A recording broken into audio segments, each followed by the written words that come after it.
Oke, jadi untuk pembahasan kali ini tuh yaitu skill 6 dan 8. Nah, tapi secara umum ini sebenarnya dua poin saja ini pembahasan kita. Yang pertama di skill 6 itu adalah coordinative conjunction. Kemudian skill 7 dan 8 itu tentang adverbial connector atau adverbial clause. Jadi ini tentang adverbial connector atau adverbial clause. Oke. Jadi dua saja sih sebenarnya pembahasannya. Oke, karena yang 78 ini sama, dia sebenarnya membahas adverbial clause ya atau adverbial connector. Nah, kita mulai di yang pertama yaitu nih di skill 6 ya.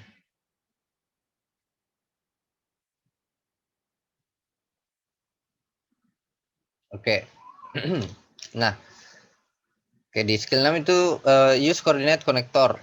Oke, jadi yang pertama eh, kita akan membahas apa itu coordinate connector, kemudian yang mana saja yang termasuk coordinate connector, dan seperti apa penggunaannya di dalam kalimat. Oke, jadi perlu dipahami kalau coordinate connector itu adalah kata penghubung ya, konektor, kata penghubung yang digunakan untuk menghubungkan dua elemen yang setara ya, dua elemen kalimat yang setara. Setara. Jadi kata kuncinya adalah ini menghubungkan hal yang setara. Oke, menghubungkan hal yang setara. Konektor yang menghubungkan hal yang setara. Itu kata kuncinya. Hal yang setara secara struktur. Maksudnya contohnya mungkin dia menghubungkan subjek dengan subjek, noun dengan noun, verb dengan verb, adjektif dengan adjektif, eh, adverb dengan adverb ya. Kemudian mungkin klausa dengan klausa atau sentence dengan sentence ya. Klausa dengan klausa. Oke, nah untuk pembahasan ini akan lebih fokus di penggunaan coordinate connector yang menghubungkan klausa dengan klausa. Oke, jadi menghubungkan klausa dengan klausa atau subject verb dengan subject verb gitu ya. Sentence dengan sentence, yang menghubungkan sentence dengan sentence. Oke, jadi lebih fokus ke situ dulu. Nanti ada dia di pembahasan lain yang lebih spesifik lagi ya. Oke, di parallel connector, sorry, parallel structure. Nanti dia di pembahasan parallel structure baru dilihat uh, ininya. Uh, Dia misalnya bisa menghubungkan verb dengan verb, subjek dengan subjek, adverb dengan adverb gitu ya. Nah, untuk sekarang masih fokus di menghubungkan clause dengan clause. Contoh, oh ya, yang jenisnya dulu ya. Untuk clause connector, coordinate connector, jenisnya itu ada ini ya. Kalau di sini ada and, but, or, so, yet. Tapi kalau mau lebih lengkapnya itu ingat saja fanboys. Nah, kayaknya pernah saya kasih ini ya, fanboys, FANBOYS gitu ya. F for uh, A for N, oke. Kemudian N-nya nor ya. Kemudian B-nya but, oke. O-nya or, Y-nya yet, S-nya so gitu ya. Fun boys. Itu. Tapi kalau di sini cuma berapa nih? 1 2 3 4 5 saja ya. Oke, 5. N but or so yet. Jadi sedikit ini. And but or so yet. Jadi inilah yang termasuk coordinate connector. Oke. Nah, karena tadi fungsinya dia menghubungkan hal yang setara, oke. Dalam hal ini klausa dengan klausa, menghubungkan klausa dengan klausa. Nah, secara penggunaan posisinya itu dia di tengah, di antara klausa dan klausa, di antara kalimat dengan kalimatnya, di antara dua kalimat. Oke. Nah, coba perhatikan di sini ada n ya, ada n di sini. Nah, dia di antara Tom is singing dan Paul is dancing. Oke, di antara subject verb. Yang pertama itu ciri-cirinya ya. Dia letaknya di tengah atau di antara subject verb. Mana anonetnya? Sebentar. Jadi ini sorry. Nah, ada Tom is singing berupa subject verb ya. Oke, berupa clause ya, sentence atau sentence lah. Kemudian ini Paul is dancing. clause saya. Nah itu, jadi letaknya di tengah. Kemudian ciri-ciri yang kedua, ada koma ya sebelumnya itu ada koma. Nih, Tom is singing, koma, and Paul is dancing. Oke. Tom is singing and Paul is dancing. Oke, jadi seperti itu ya.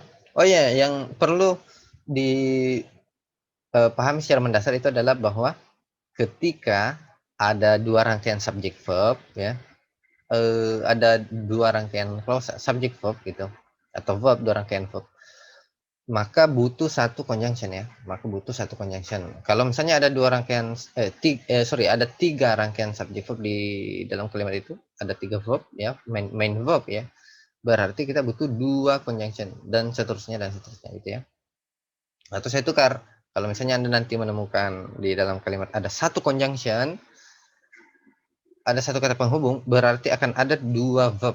Ya, berarti dia akan membutuhkan dua verb dalam kalimat. Nah, kalau misalnya ada tiga conjunction, ada tiga konektor, berarti akan ada dua konektor, berarti akan ada tiga verb. Oke, jadi seperti itu ya.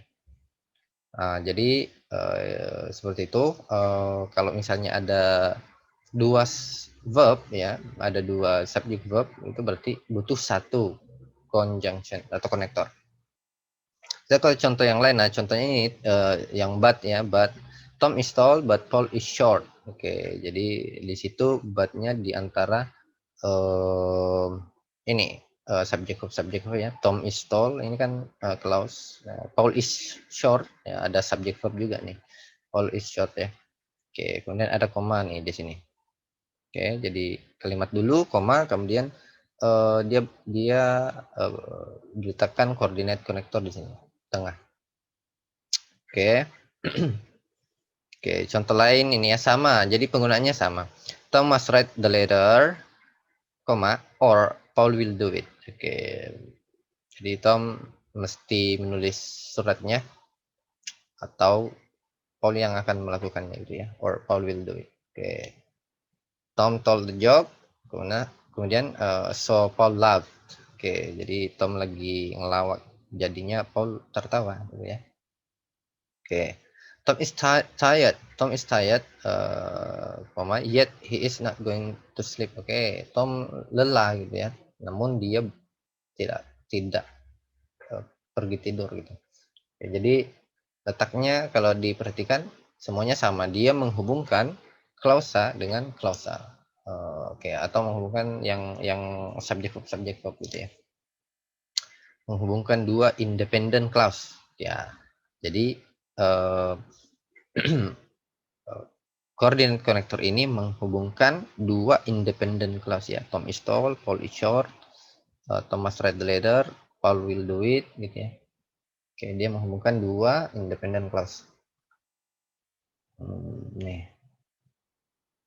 Oh ya. So saya ambil komanya juga ya. Ini juga ya. Oke. Oke. Nah, ini tidak terlalu rumit karena juga jenis konektornya sedikit. Nah, ingat saja itu and, but, or, so, yet gitu ya. Oke. Contoh ya. Oke, saya lanjut nih atau bagaimana? Oke, jadi ingat tadi itu ya, koordinat konektor jenisnya yang ini dan posisinya di antara dua independent class atau main class ya, posisinya di antaranya karena dia sifatnya menghubungkan hal yang setara. Oke, misalnya ini Tom is tall but Paul is short ya, ada subjek verb ya, Tom subjek, ini is verbnya. Kemudian yang Paul juga ada subjek, kemudian is verbnya gitu ya. Nah, itu maksudnya setara. Main clause dengan main clause dan seterusnya. Oke, jadi seperti itu. Saya lanjut.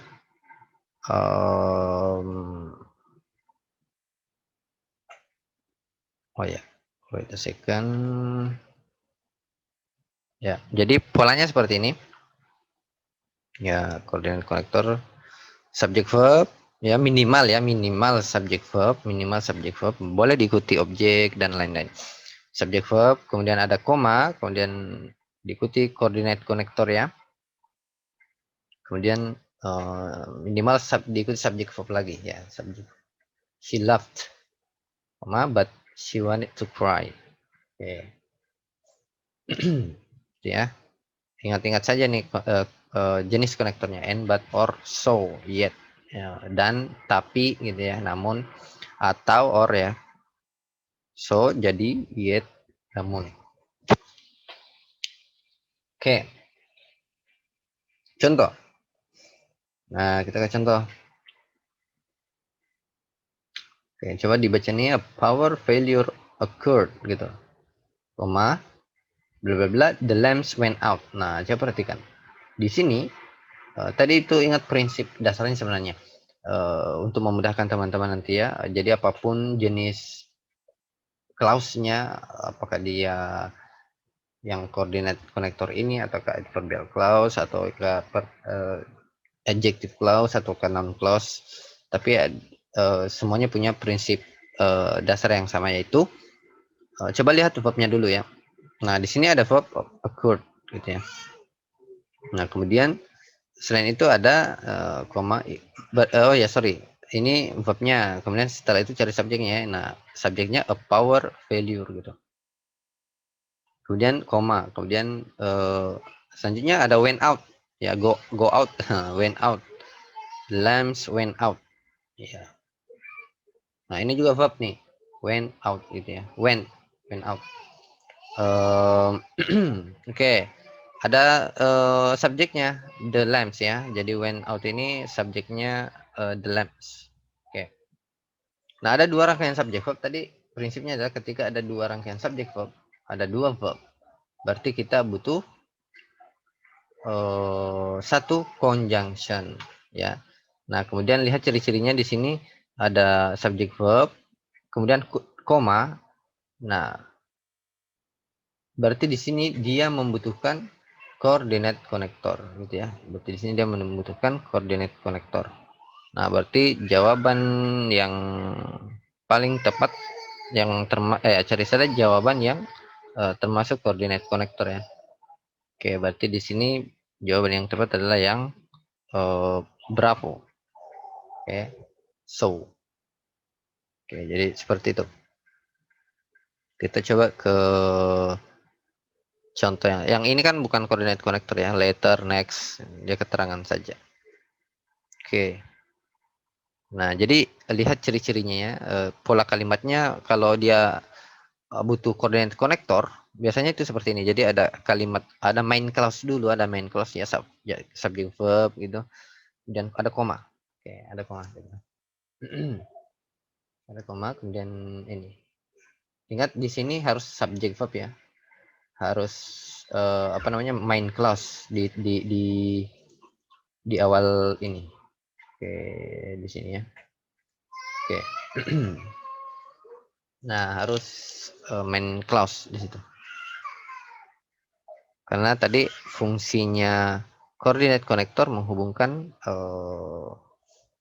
hal yang setara. Jadi menghubungkan main clause dengan main clause gitu ya. Oke, untuk yang sekarang ya, untuk yang sekarang. Jadi fokusnya di clause dulu, main clause. Oke, nah contoh. Nomor 1, kita bahas sampai nomor 5 ya. The software should be used on a laptop computer, and ya, this computer is a laptop. Nah, coba lihat di sini. Ini kan lengkap ya, makanya correct. Lengkap dia. Ada subject verb ya, subject verb ini. The software should be used gitu. Ada, jadi sampai di sinilah ya. Atau sampai di sini aja deh. The software should be used, kemudian ada this computer is a laptop. Nah, ini kan subject verb juga.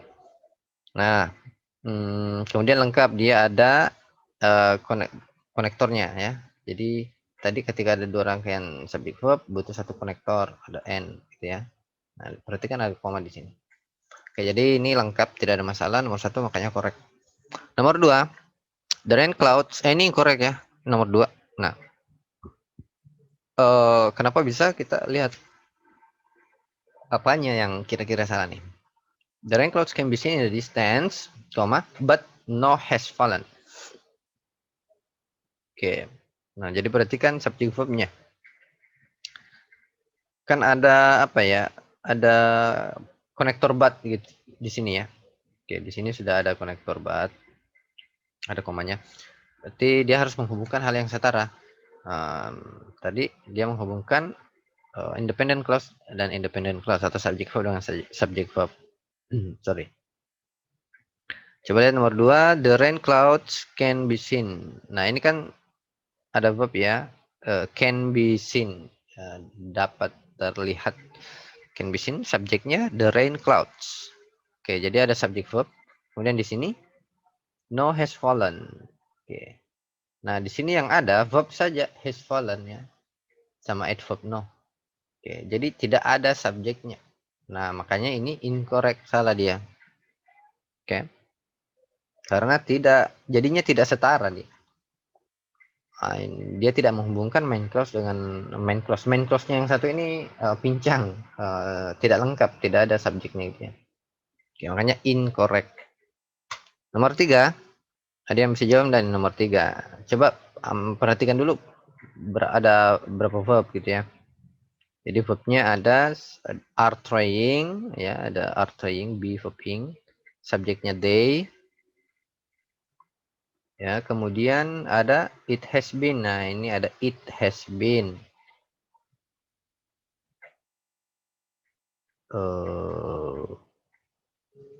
Sebentar. Oke, ada it has been.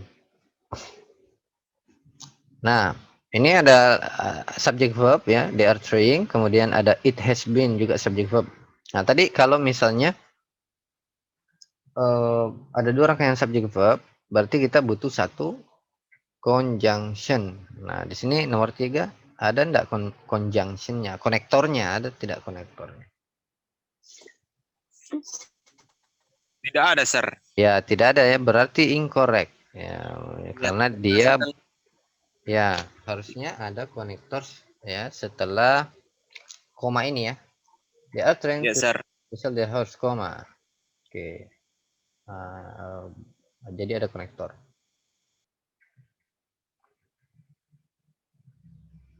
Oke. Jadi incorrect ya. Nomor 4. So the quality of the print was not good. I changed the typewriter ribbon. Oke, cari. Ya. Jadi kalau misalnya seperti ini, lihat verbnya saja ya. So the quality of the print was not good. Jadi ada was not ya. Was not good gitu ya. Atau saya ambil saja semua. The quality subject verbnya ya. Sampai komplementnya, pelengkapnya good. Oke. Jadi ini main clause, kemudian koma, kemudian I change. Nah, I change. Nah, ini juga lengkap ya. Ada subject verb, kemudian ada objeknya. Oke, ada dua rangkaian main clause di sini, subject verb. Ada koma. Berarti butuh satu conjunction. Nah, conjunctionnya di situ ada so di sini ya. Ada so. Oke, lengkap. Kalau dikatakan lengkap ini lengkap ya. Karena ada subject verb 2, kemudian conjunction 1. Oke, berarti correct atau incorrect ini? Incorrect, Sir, karena Kenapa? harusnya koma itu ada konektornya. So, Oke, sip. Jadi incorrect karena letak konektornya yang salah ya. Letak konektornya itu tidak boleh di depan. Tadi prinsipnya kalau coordinate konektor menghubungkan hal yang setara. Jadi letaknya harus di tengah-tengah sebagai penghubung ya. Oke, letaknya harus di tengah. Oke. Jadi harusnya so-nya di sini. Di tengah gitu ya, bukan di depan. Oke. Ini salah dia. Oke. So this is incorrect.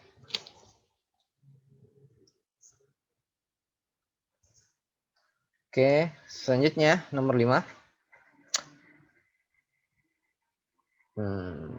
Ya, jadi perhatikan subject verb ini lengkap ya, ada subject, ada verb. The lifeguard will warn you, will warn you. Oke, dan seterusnya sampai riptides. Oke, jadi ini subject verb will warn ya, subjeknya the lifeguard. Kemudian ini ada subjek she may require ya, subjek verb juga nih, may require, ada modal may diikuti verb 1 require. Oke, ada 2 rangkaian subjek verb, kemudian berarti butuh 1 konektor. Nah, di sini sudah ada konektor or ya. Oke, correct atau incorrect nih? Correct, sir, karena sudah ada konektornya. Ya, Sudah. oke, sip. Konektornya dan posisinya juga ini ya, tepat. Oke, main clause-nya juga lengkap gitu ya, subject verb-nya. Tidak ada masalah nih. Oke, sip. Jadi seperti itu ya. Nah, itu untuk koordinat konektor. Oke.